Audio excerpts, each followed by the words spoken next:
Assalamualaikum warahmatullahi wabarakatuh.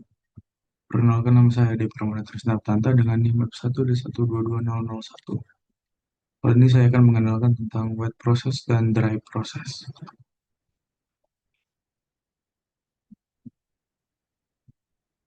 Pengertian dari wet process adalah metode pengolahan di mana bahan mentah dicampur dengan air atau cairan untuk membentuk slurry atau campuran cair sebelum proses selanjutnya. Tahapan dari wet process adalah persiapan bahan baku penghancuran. Bahan baku yang seperti batu kapur dan tanah liat dihancurkan menjadi ukuran yang lebih kecil dan dicuci. Lalu, penggilingan dan pencampuran bahan baku yang telah dicuci dan dihancurkan dicampurkan dengan air di dalam wash mill untuk membentuk bubuk slurry yang mengalir. Penambahan air mencapai sekitar 25% sampai 40%.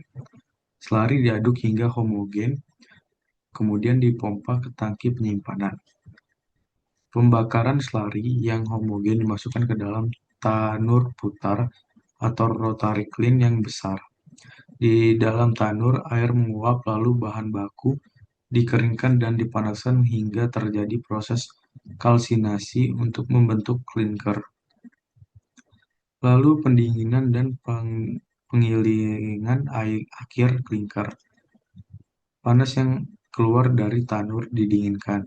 Klinker yang sudah dingin digiling bersama dengan sejumlah kecil gipsum menggunakan ball mill hingga menjadi bubuk semen halus. Lalu pengemasan bubuk semen yang sudah jadi kemudian siap untuk dikemas. Lalu kelebihan dan kurangan wet process. Kelebihan dari wet process adalah pencampuran homogen lebih mudah dicapai karena bahan sudah di dalam bentuk slurry.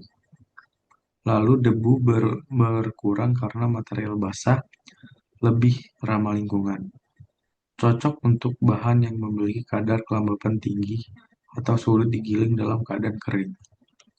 Lalu untuk kekurangan dari wet process adalah konsumsi energi lebih tinggi untuk menguapkan air dalam proses selanjutnya. Lalu proses lebih lambat karena ada tahapan pengeringan. Pengertian dari dry process. Dry process adalah metode pengolahan di mana bahan mentah diproses dalam bentuk kering atau hanya dengan kelembapan minimal, tanpa pencampuran dengan air. Lalu, tahapan dry process. Tahapan dry process adalah penghancuran dan prahomogenisasi. Bahan baku utama seperti batu kapur dan tanah liat dihancurkan menggunakan crusher untuk memperkecil ukurannya. Lalu penggilingan dan homogenisasi. Bahan mentah atau disebut raw mix dari hopper dicampur dan digiling hingga menjadi bubuk halus yang disebut raw meal. Lalu pemanasan awal. Bubuk raw meal yang sudah homogen dialirkan ke suspension filter. Lalu pembakaran klinker. Bahan dari filter dimasukkan ke dalam tanur putar.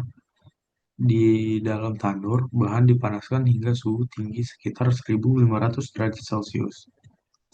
Lalu tahap terakhir adalah penggilingan akhir dan pengemasan. Klinker yang sudah dingin kemudian digiling kembali menjadi bubuk semen yang sangat halus. Jika sudah sangat halus, semen yang sudah jadi siap untuk dikemas dan dikirim. Untuk kelebihan dan kekurangan dry process adalah kelebihannya adalah lebih hemat energi karena tidak perlu penguapan air.